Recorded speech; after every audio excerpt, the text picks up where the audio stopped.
Welcome everybody. For those of you who are coming to the Introduction to Meditation class, a series of 4 lectures where people learn the basics of meditation, that's being held by Prem, who's just walking out of there, a very good man.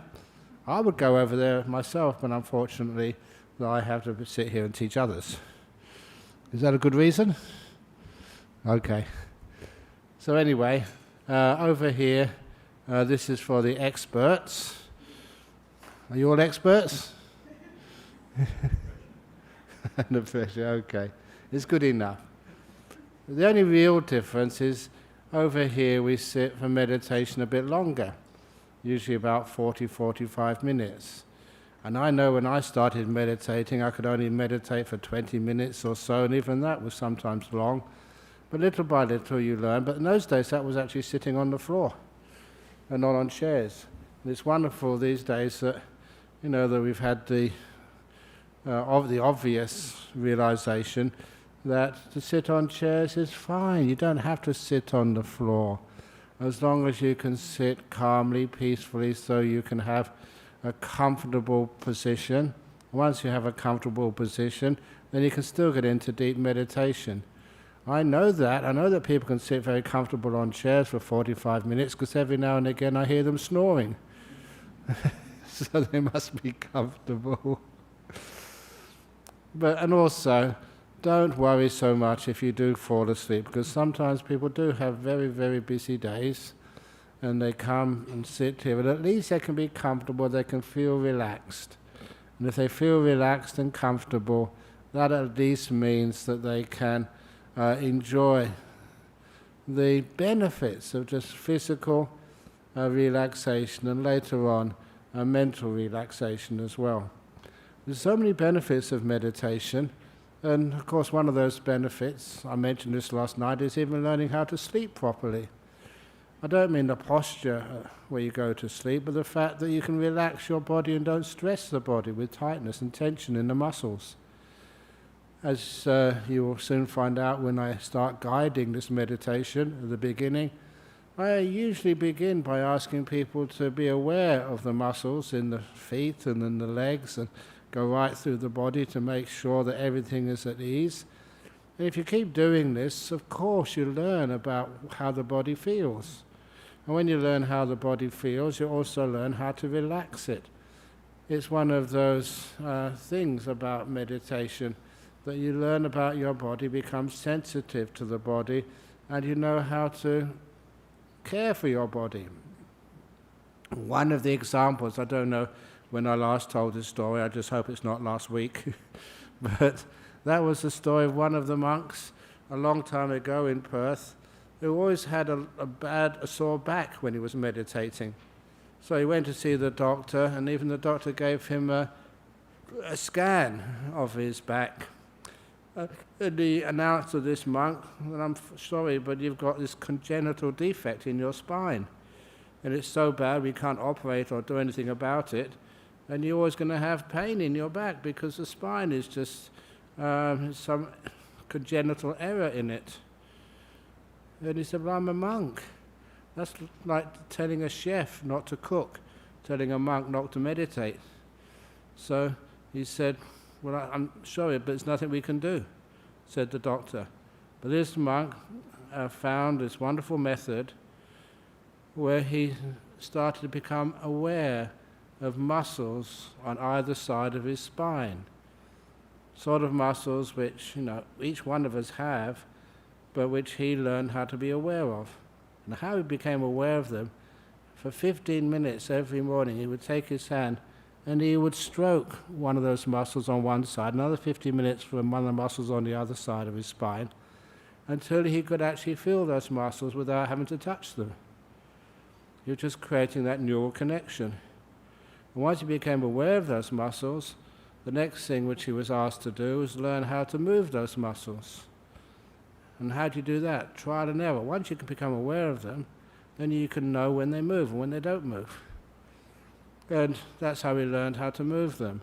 And once he could move them whenever he wanted, the next thing was now exercise them. So we'd exercise those muscles every morning for about 50 minutes on each side until those muscles became so fit and so strong that they perfectly they take over the job of the spine. They compensate for the weakness in the spine so we can meditate, sit on the floor and feel no pain. There was a wonderful little exercise in how, when you understand how muscles work, when you're aware of them, and then you can start moving them and exercising them, strengthening them, then his body felt no pain anymore when he meditated. And I was really impressed with that. I was in a book by some New Zealand doctor or physiotherapist. It was a very wonderful way of learning, when you're aware of your body, how to keep it fit and healthy, and how to be able to even strengthen muscles which most people don't even know about. So little by little we learn how to be aware of our body, and the body becomes more fit, more healthy, and because of that, that's just almost like a byproduct. The main part of the meditation is learning how to have a fit and healthy mind. We all have to do so much work with our mind. One of it is like things we have to do with our mind is learning how to deal with stressful situations in life. And for you, I don't have the stressful times of having to do interviews. Although sometimes you notice how many talks which I give. I do 3 or 4 talks every week. And some of those talks are big talks, they're international talks, and many people are listening to me. And so, shouldn't that be stressful? People say that's the scariest thing people can do, to give a talk or a presentation. Well, I've been doing this for years. And do I get stressed out giving a talk? Sometimes I don't know what I'm talking about when I begin the talk, and people tell me that they don't know what I'm talking about either when I'm giving a talk. But they still keep on listening, and they manage to actually to learn something or other. At least they're still coming back. It's one of the reasons I can't teach too much in one go, otherwise if I teach everything, you wouldn't come back next week. So no, it's one of the tricks which I found, just when you meditate, you're aware of your mind, how to keep it so that it can give a talk or give a presentation without ever feeling any stress. And I think you understand the solution. I found out that when you're enjoying whatever you're doing, you're having fun with it, you're cracking jokes, keeping a light sense of humor when you're giving talks. I notice you cannot have joy and fear, tension at the same time. Anxiety and joy cannot coexist. So when I decide to have joy and fun, any anxiety or fear just cannot get a foothold in my mind.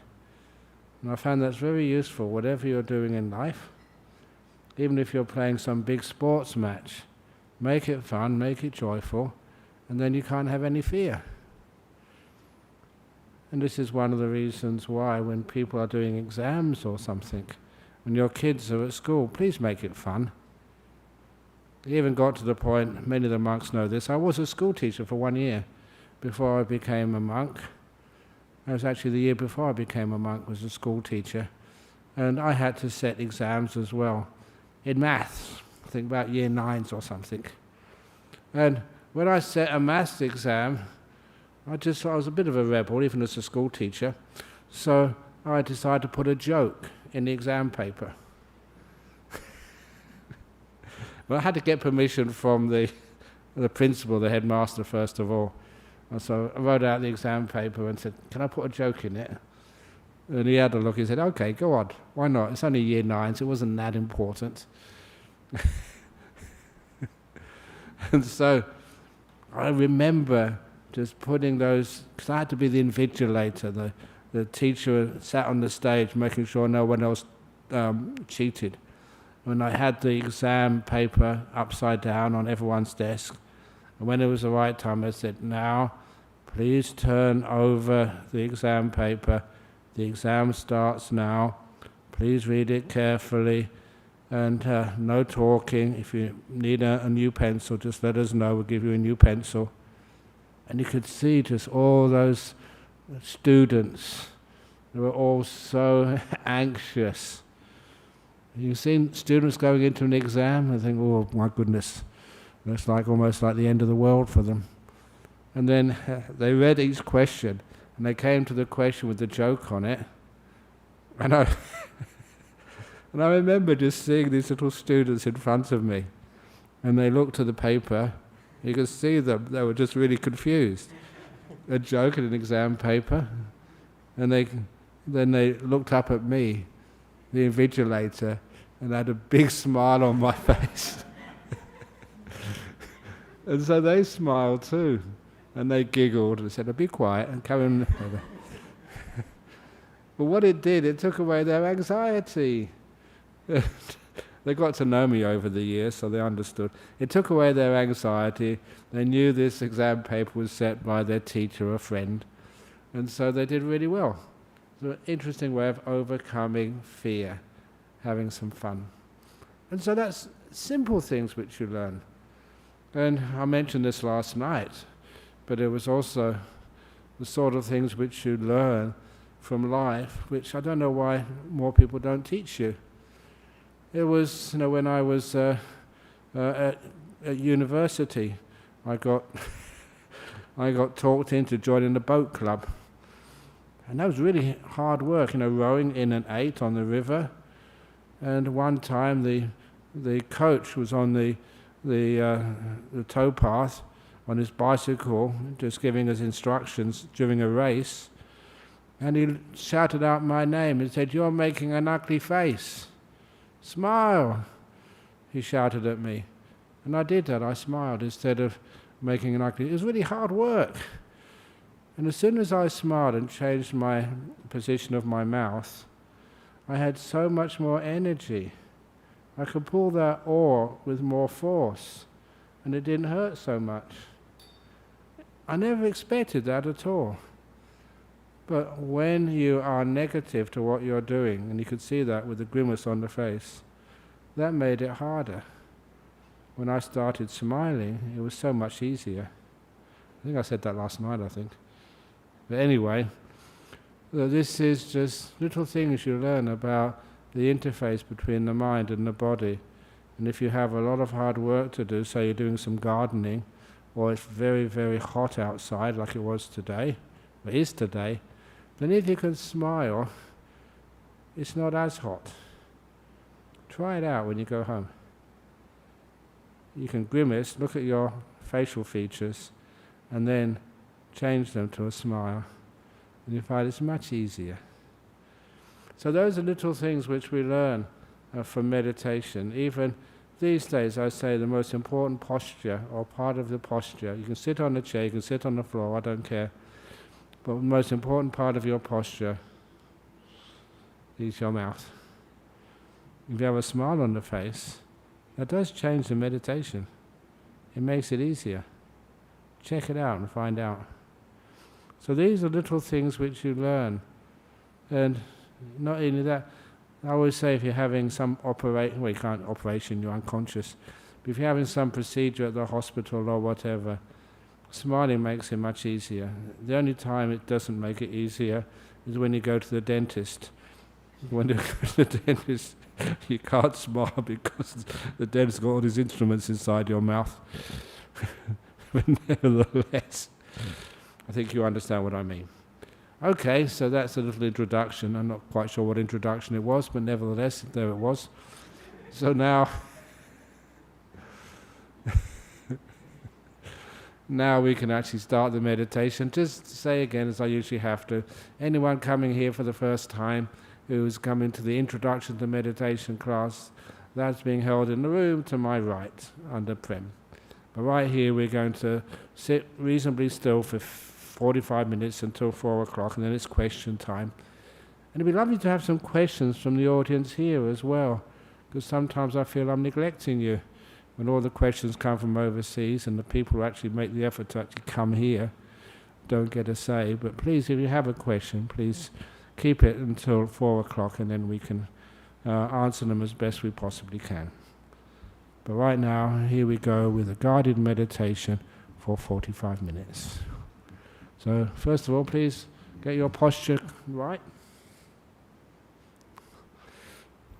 And the smile as well. I'm just going to put the cushion under my backside.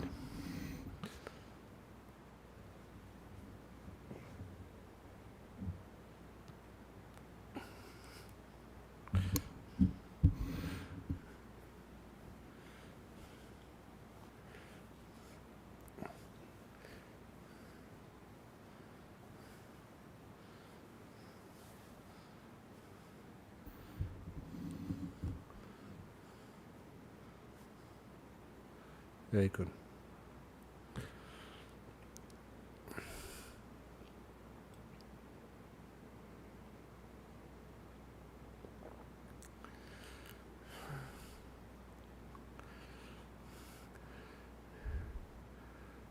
And sometimes you can use a little bit of imagination when you start meditation. With my eyes closed, and hearing the sound of the aircon, I kind of imagine I'm in this park, and the sound of the aircon is like the sound of the wind going through the trees. You can hear some birds every now and again.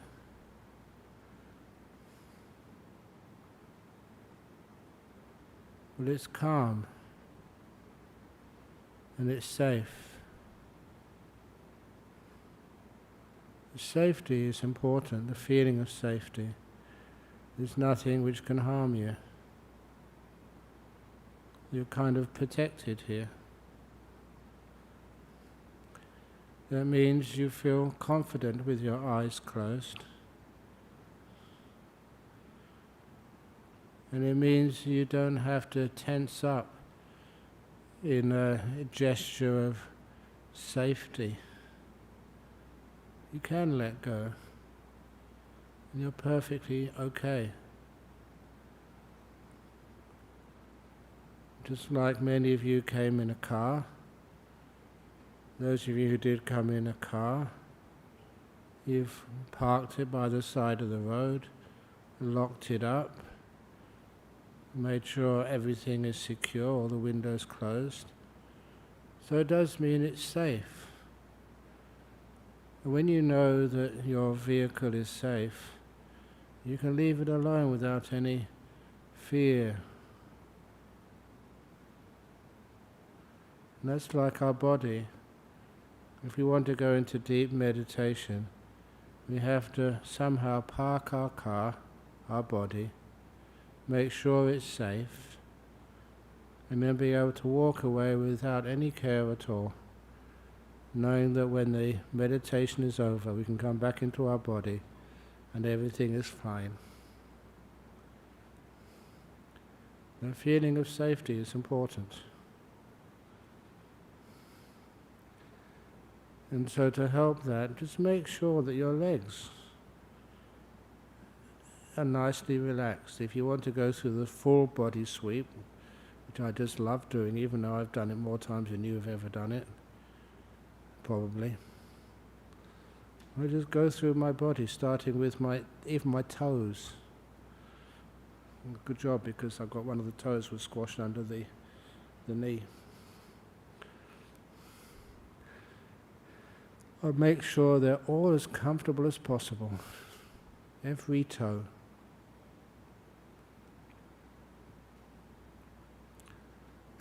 Go to the sole of my feet.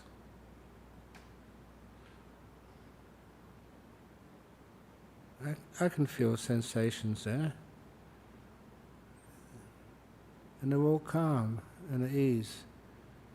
And there's something about bodily ease which I always find very delightful.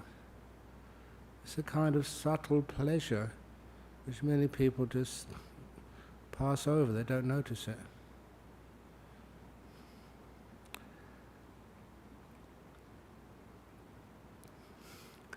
I'm going to go to the tops of my feet.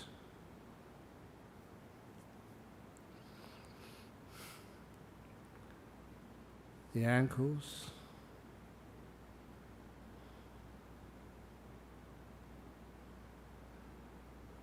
And each part has a different feeling. But just make sure it's as full of ease as possible. If there's any burden down there, if something needs to be scratched, I will scratch it to begin with. It's weird, but if I scratch it now, it doesn't become itchy later on. It's almost as if it's a gesture of care towards one part of my body. And that's all that part of the body needs, just a gesture. And it's noticed and included.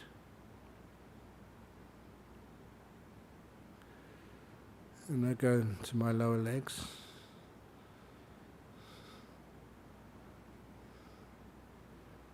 They're nicely at ease. I can feel the type of sensation there. It's a bit of a heavy sensation. It's because of the heat. They're warm, they're trying to cool as much as possible. And go to my knees. Always give especial attention to the knees, because I notice how painful they can become when you're meditating if you don't look after them.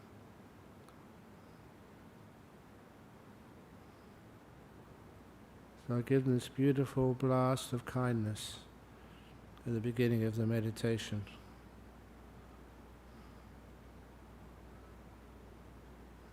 But only if anything moves at all in my knees when I do this. But it certainly appears like any blockages open up, any tightnesses get loosened, anything which was squashed is now expanded. Just like, a bath sponge. You can squash it, but then after a while you can loosen it all up and it becomes light and fluffy. That's the sort of thing I imagine with my knees. I might not be anatomically correct, but nevertheless imagine them as sponges which have been squashed, and I imagine them increasing their size, and becoming free and light and easy. And I go up to my thighs. Same thing, muscles which can be so tight and tense, or muscles which you can relax and loosen off.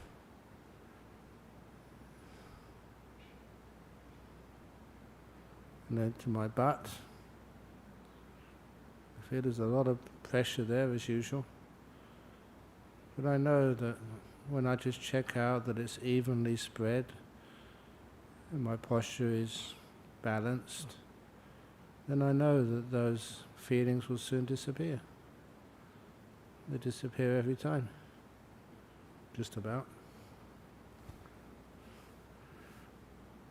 Then I go up to my waist. I always fidget that waist at this time because I want to get the spine as comfortable as possible. But when I say comfortable, it's not the sort of comfort where it only lasts for a few seconds. You want the comfort which you can maintain easily, for half an hour, or however long you've got to meditate.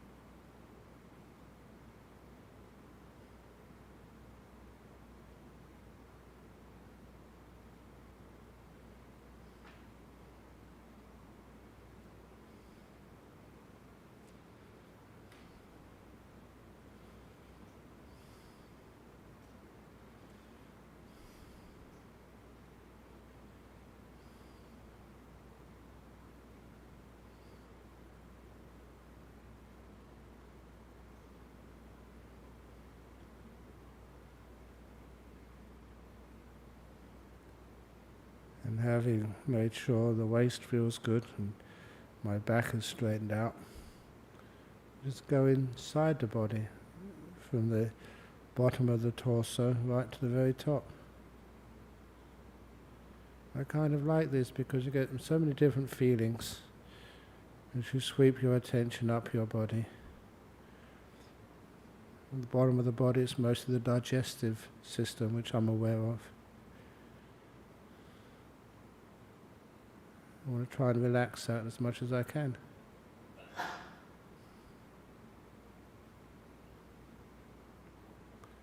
As you go further up through the stomach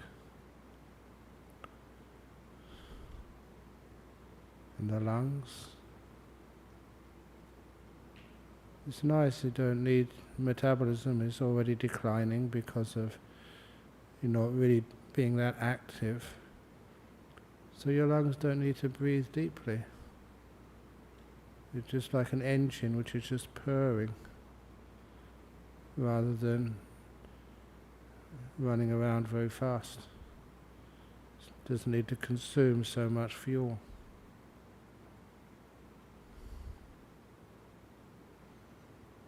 As I sweep the attention up through the body, if there's any place which needs some attention, I will pause and stay with that feeling. And just imagine it expanding, imagining it healing, imagine it getting very peaceful. As I found a little place in my digestive tract which was a bit sore. Not that much, but I just paused there. And just relax it to the max. And again, because you know how to be aware, and you've learnt through trial and error how to relax parts of your body which you can't touch with your fingers inside your body. Already that part which was a bit tight has now got loose. Feels at ease and free. Go right up my body, past my heart, till I reach the shoulders. When I reach the shoulders, relax them to the max. Another way I relax shoulders is using a little exercise of tightening them up first of all, scrunching them up as much as I can, and when they're scrunched up to the max, then letting go, letting them drop. And that makes them go to a place which is far more relaxed than when I started. A little way of relaxing those muscles, using mindfulness and kindness. I go down my arms, past the elbows to lower arms, the wrists, and then the hands.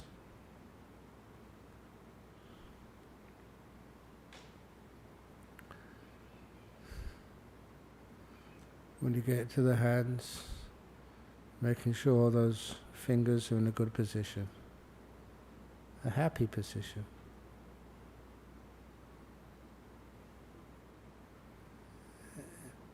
My hands and arms feel very at ease now. I'm just going to stay there because it's a nice feeling.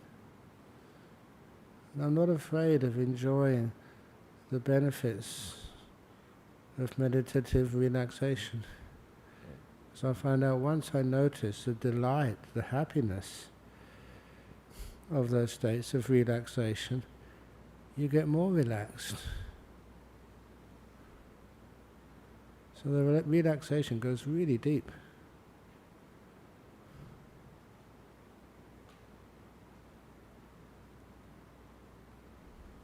So it's not a happiness of excitement. This is happiness of peace.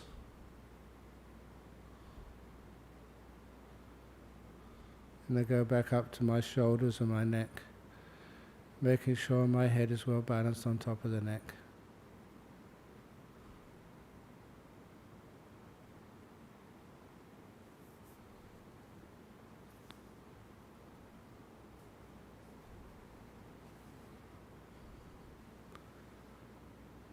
And then lastly going to the face, making sure that I have got a smile on my face, a little one. It gives a sense of pleasure, again, which makes the mind look forward to this moment. It's not quite the right word, look forward to this moment, but it allows it to enjoy it. I realise I've got, I don't know, over half an hour of quiet time left. It's beautiful. I enjoy meditation. So the smile is very easy.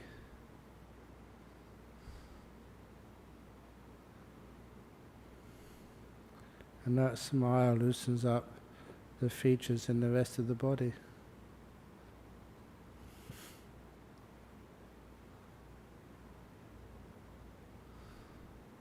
And try and be aware of the whole body. If there's any part of it I've missed, I go to it and give it a blast of peace. I imagine peace like a cool breeze on this hot afternoon. This cool breeze which goes to parts of the body, even inside.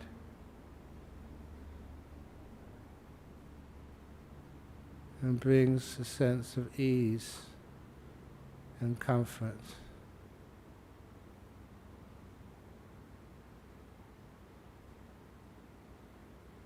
When my body is so safe, relaxed, at ease, it is like parking the car.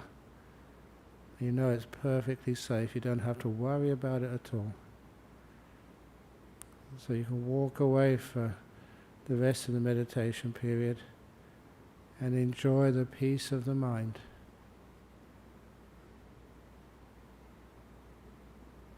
How peaceful do you feel now?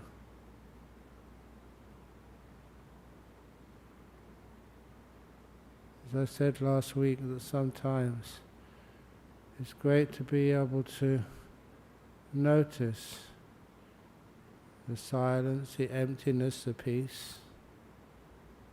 These are all aspects of the mind where things are missing. Silence is where words are missing. Peace is where activity is missing. And at first it's not perfect silence or perfect peace. There's always much sound you can attend to. There's always many things in this room.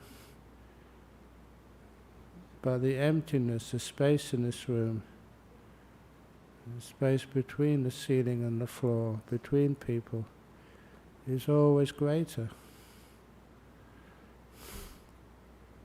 And if you can turn and notice not the objects, but the things between the objects, the space in which those objects manifest, and you can see how much silence there is, even in noisy places.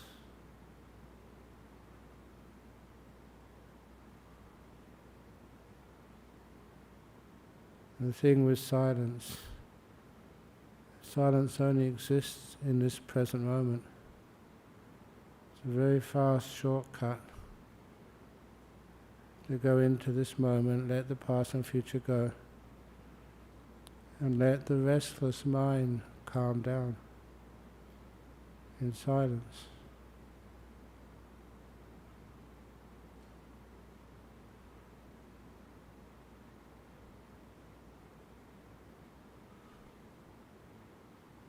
And once there is silence, enough awareness, and the body is still relaxed, then if you want to, you could always try the breath meditation. Being able to notice the breath coming in or going out, whichever one it's doing. But your job is just to notice the breath,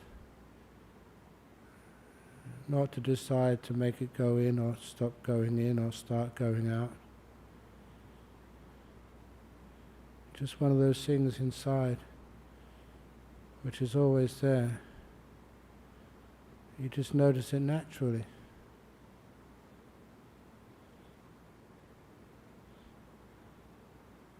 And little by little you find you can see more of your breath, from the very beginning of an in-breath to the very end of an in-breath, and all in between. The space between the in-breath and the out-breath. See the whole of the out-breath from beginning to end. The beginning of the out-breath, the end of the out-breath, and the space between the out-breath and the in-breath. You see everything. When people go onto their breath too quickly, their mindfulness is never strong enough. So they get restless or sloth and torpor. If you watch the breath at the right time, it's easy and quite satisfying. If you are watching the breath, please smile. You find it's much easier. I'm going to be quiet now until close to the end of the meditation, and I will speak again, and I will also, at the end of the meditation, ring the gong.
So it's getting close to the end of the meditation now. Just a couple of minutes to go. How do you feel?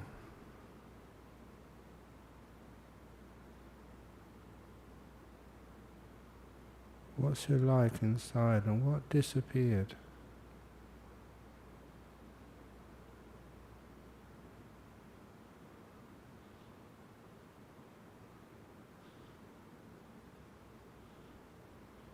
How peaceful were you?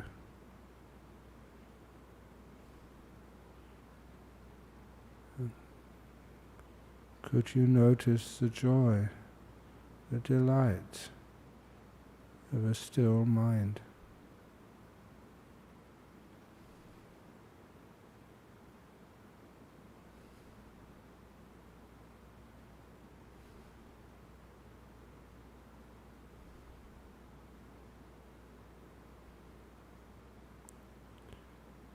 And how did your body feel?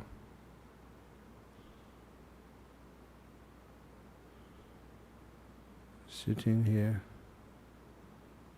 relaxing.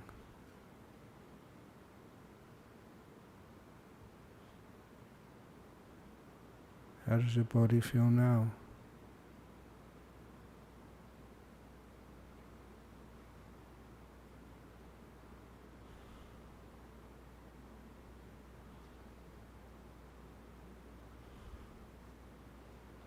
I will now ring the gong 3 times.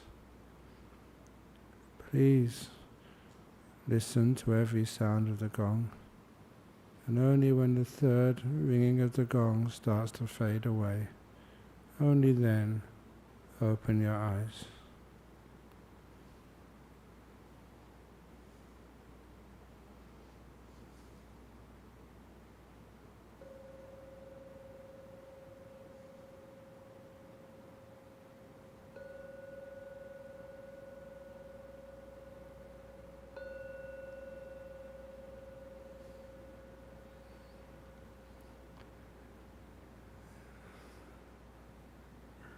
Very good.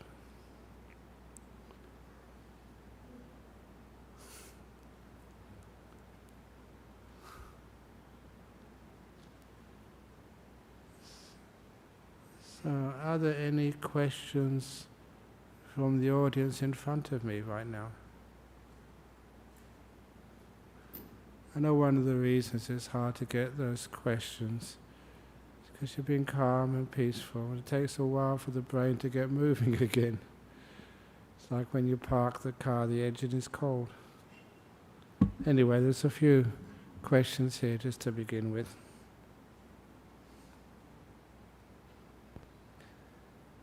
The first question is gratitude part of the Noble Eightfold Path? Thank you. I would say it's almost part of the second factor of the Eightfold Path. It's this right motivation, and it's out of things like kindness. It's a beautiful way of developing kindness, is when you're kind to all the things which the world or your friends this day is giving to you. And that brings a sense of kindness up, which is an important part of the second factor of the Noble Eightfold Path. Which is one of the, when I was asked what should I give a talk on Friday, that was one of the suggestions on gratitude.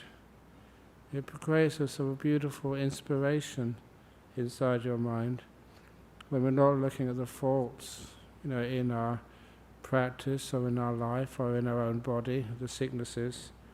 We're grateful for the fact that the body can allow you to meditate for 45 minutes.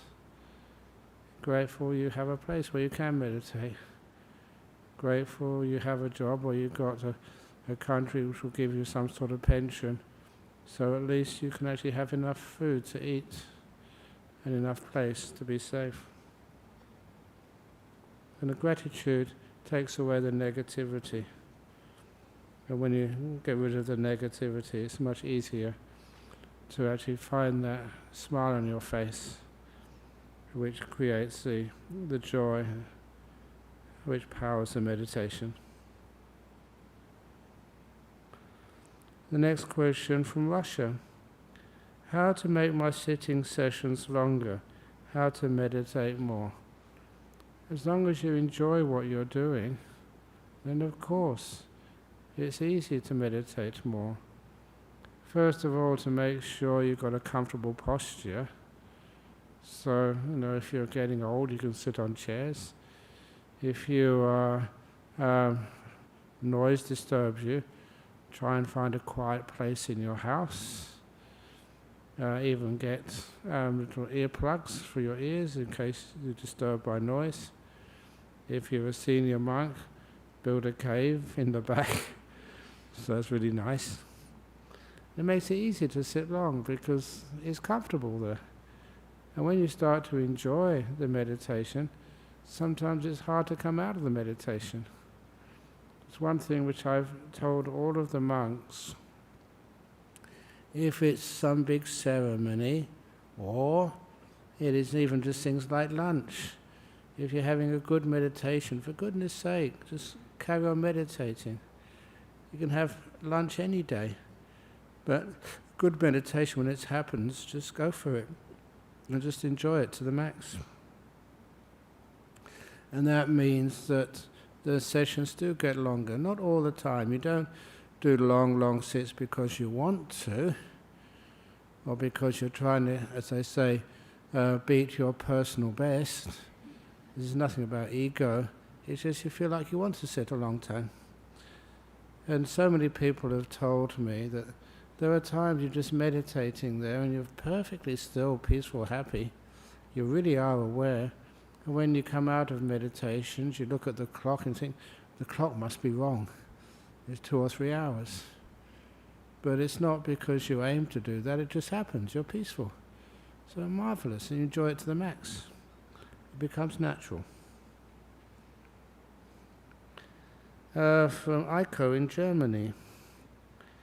Dear Ajahn Brahm, when meditation makes me feel dull, lazy and heavy, is it good to continue with it, or is it better to do something else? How can I know if meditation is the right thing for me?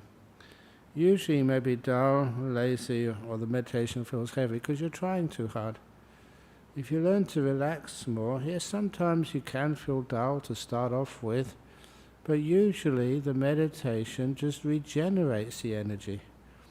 Little things like not sort of dwelling in the past, not worrying about the future, not thinking where meditation is going to take me, but where am I not right now? And then you actually learn these wonderful attitudes which create an opportunity for your mind and for your body, again, to heal, regenerate. Just like you have your mobile phones, you have to plug them in every now and again, and they have a chance to recharge. That's what meditation feels like, recharging your body and mind. Now, honestly, that after the new year, I was really working overly hard, and I don't mind doing that because I'd already arranged to give myself a 10-day retreat, a personal retreat in my cave after the new year. And that's what I did, and of course the first day, the first night, you're really tired. But just 2 or 3 days and your energy starts to come back up, and your meditation starts to get the oomph back again. You're recharging your body and mind. It's a wonderful thing to be able to do. And it means that I can always just give a huge amount of energy and effort to everybody to serve as much as I can, knowing that if I do really get exhausted, which I did, I can just go back to my cave and relax to the max. And I remember I only allowed one person to come and feed me. That was Nicholas in front of you over here. That was his job. I think he enjoyed that a lot. And I think you probably saw me. After 3 or 4 days, I was just starting to get bright and energized again. So it's the right thing for you. Yeah, keep on doing it. But see if you can learn how to, you have tiredness, just don't fight it, be with it. And you find out how to overcome it with kindness. And it's a wonderful thing to be able to do. But you don't really get stressed out. You get stressed out for a couple of days, but then you know what to do with it, and just to be able to make peace with it.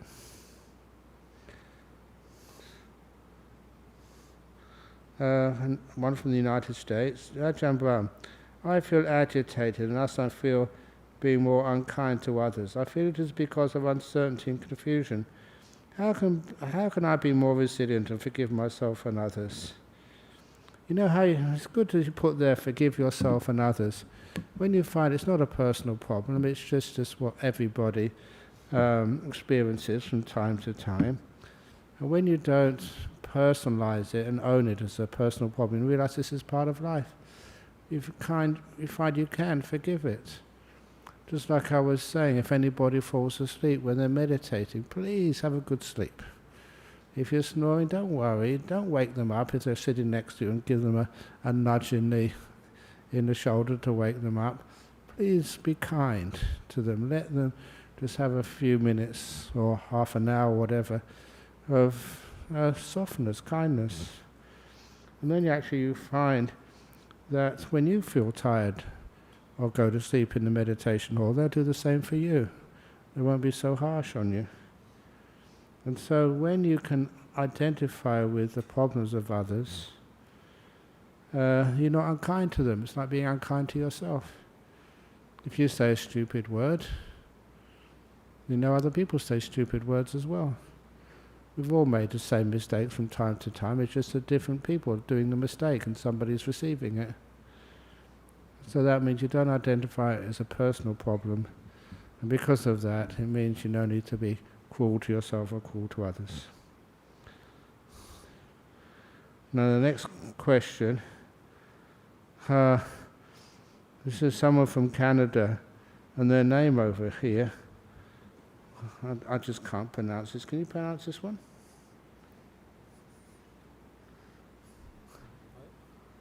The fifth one. The name?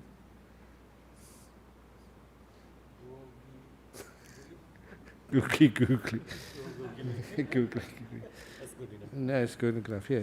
YGUGUOUGIGULI. Please, I apologize. Yeah. But I can talk. People say, why don't you get an easy name to pronounce? And my name is Dhammaloka, which is hard enough. So anyway, had some good fun with that. I shortened that name from Dhammaloka to Brahm, just out of kindness to people, so it's easier to say. But the problem is that sometimes, because it's not a normal, usual name, I remember going to the Mercedes College, which was a girls' school at the time, and when I went there and gave a talk on Buddhism, it went down very well. But then afterwards, the next day I was in Perth. I'm not quite sure where I was going, what talk I was doing or something. But then a few of the girls, they came past. And they said, "Oh, you're the monk who gave a talk at our school yesterday." And my response was, "I'm very pleased you remember me." And they said, "Oh, we'll never forget you." What a wonderful thing to say, they'll never forget me. How can you ever forget a person called Bra? There were 14-year-old schoolgirls trying to wind me up. And I said, "Thank you, I've got another story to tell people." Ajahn Brahm said, "There's an M on the end." So anyway, do you have any advice for someone who's fallen away from consistent practice and struggling to reignite that burning passion for the meditative path?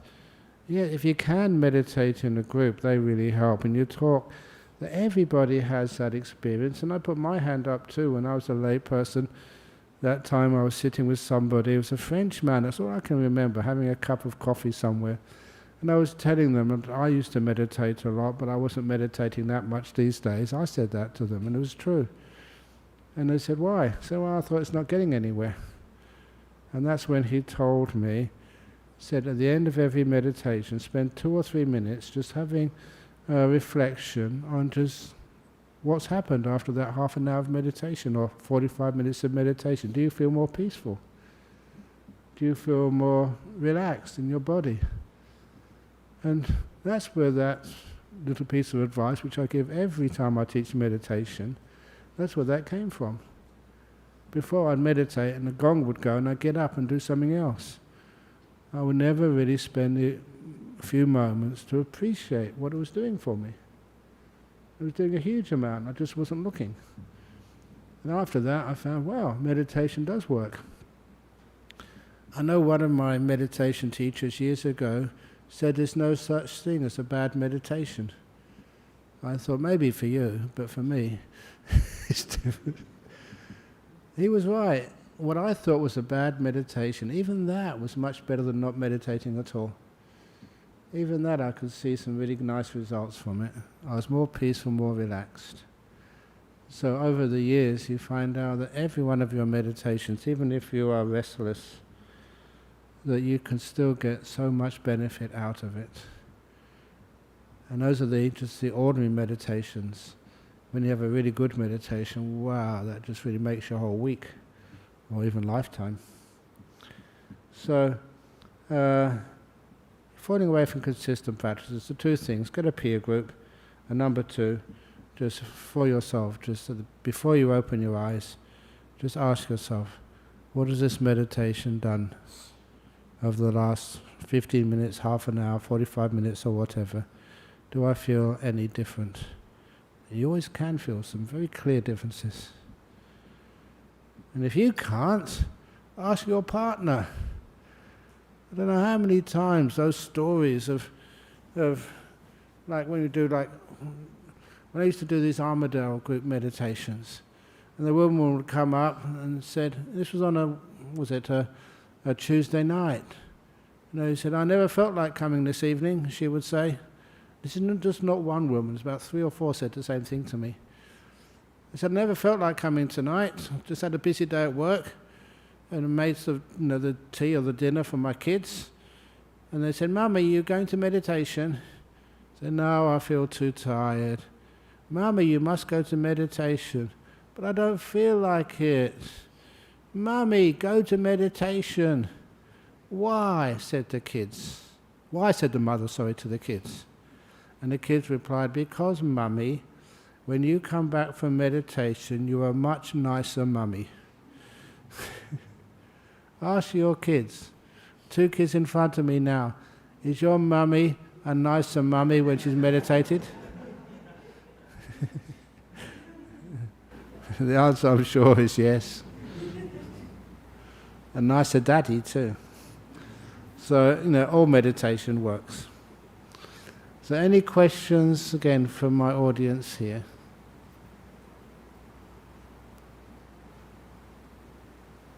Sometimes if you feel the meditation is really helping you, and then you want to share that with your partner, or with a friend, or with a boss at work, then just go on these retreats, if you can get in, that is. And once you can go on these retreats, you find that they see so clearly just the benefit of meditation. Other people can see it really easily. Your friends and your peer group. And then that's the best way to encourage them to go on a retreat. Okay? Very good. Okay, so it's 4:15. That's the time I'm supposed to finish. So now Eddie isn't here today, so good old Eddie. Must be too hot for a few people.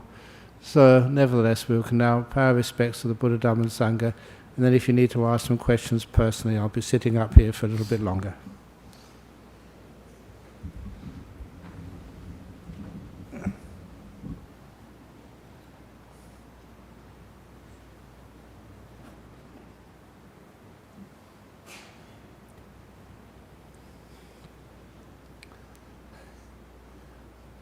Just bow now.